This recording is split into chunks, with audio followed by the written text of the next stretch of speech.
Bismillahirrahmanirrahim. Assalamualaikum warahmatullahi wabarakatuh. Apa kabar anak-anakku sekalian? Semoga kalian semua selalu dalam keadaan sehat walafiat. Ketemu kembali dengan Bu Guru dalam pembelajaran kelas 5 Muatan IPS tema 3 subtema 2 dan 3. Sebelum kita mulai, mari kita berdoa terlebih dahulu dengan membaca lafal basmalah. Bismillahirrahmanirrahim. Pada subtema 1 kemarin, kita telah belajar interaksi manusia dengan lingkungan. Apa tujuan manusia berinteraksi dengan lingkungan?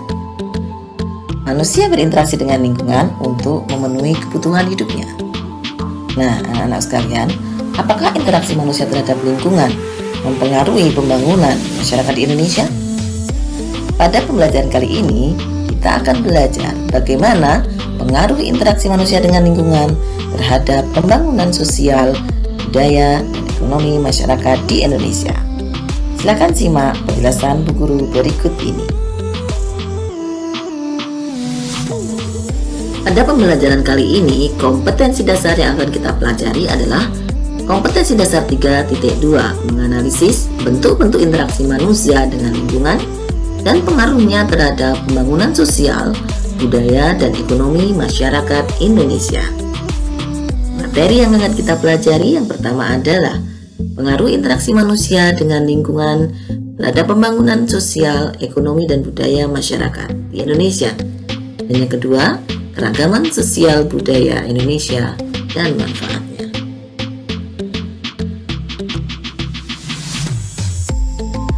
Pengaruh interaksi manusia dengan lingkungan terhadap pembangunan sosial, ekonomi, dan budaya masyarakat.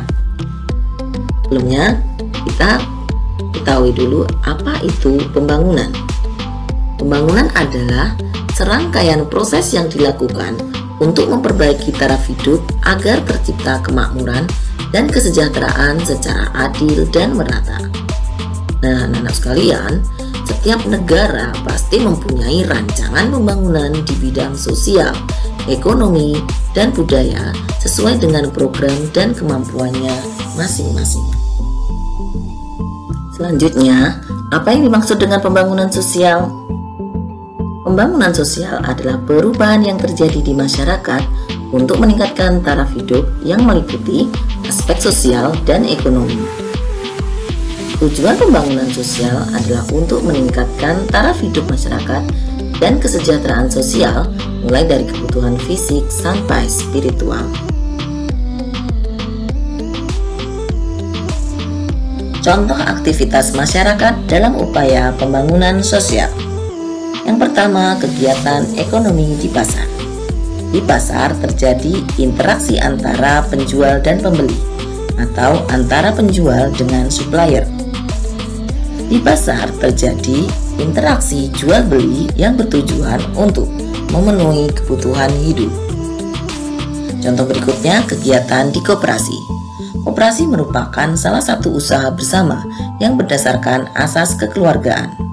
Tujuan koperasi didirikan adalah untuk mensejahterakan anggotanya. Jadi, kegiatan di koperasi dapat meningkatkan kesejahteraan hidup masyarakat.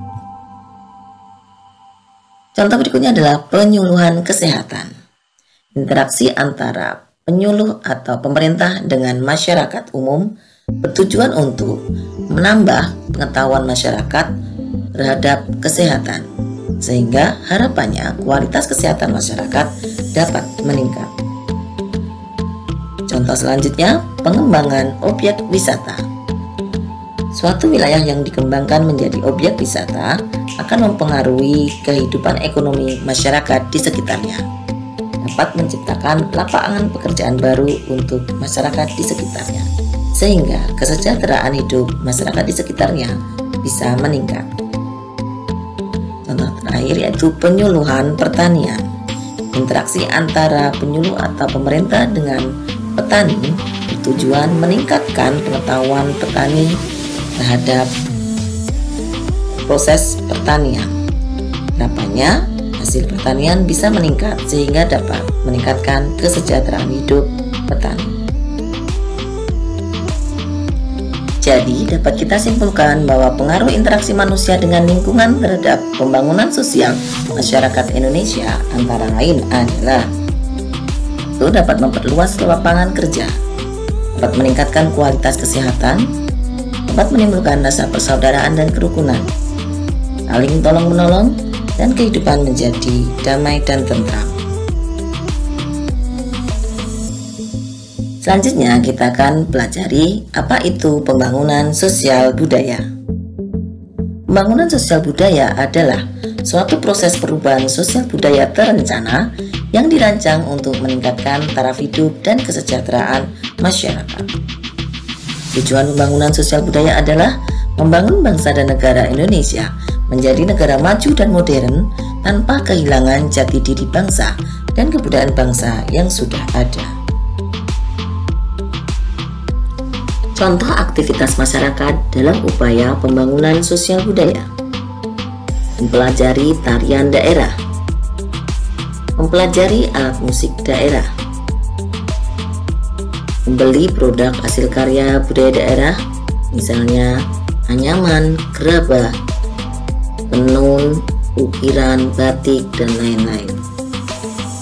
Kemudian pementasan kesenian dan kebudayaan daerah. Penggunaan bahasa Indonesia dengan baik dan benar. Bahasa Indonesia merupakan bahasa nasional dan bahasa persatuan.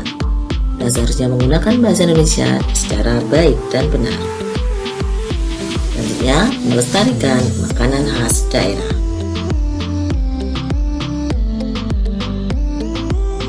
Dari contoh-contoh tadi menunjukkan bahwa Indonesia kaya akan keragaman sosial budaya. Keragaman sosial budaya di Indonesia antara lain meliputi keragaman suku bangsa, agama, mata pencaharian, tingkat pendidikan, bahasa daerah, adat istiadat, tarian daerah, musik daerah, pakaian adat, makanan khas daerah, dan lain-lain. Keragaman sosial budaya masyarakat Indonesia ini merupakan modal dasar pembangunan nasional. Manfaat adanya keragaman sosial budaya di Indonesia ini antara lain dapat meningkatkan kesejahteraan masyarakat, kehidupan di masyarakat menjadi damai dan teratur, mempererat persatuan dan kesatuan, menarik wisatawan, memperkaya budaya bangsa, dan saling mengenal budaya daerah lain. Demikian tadi uraian materi pembelajaran IPS hari ini. Bagaimana anak-anakku? Apakah kalian bisa memahaminya? Bu Guru berharap kalian bisa memahaminya dengan baik. Terima kasih atas perhatian kalian. Ketemu lagi pada pembelajaran selanjutnya. Akhir kalam, assalamualaikum warahmatullahi wabarakatuh.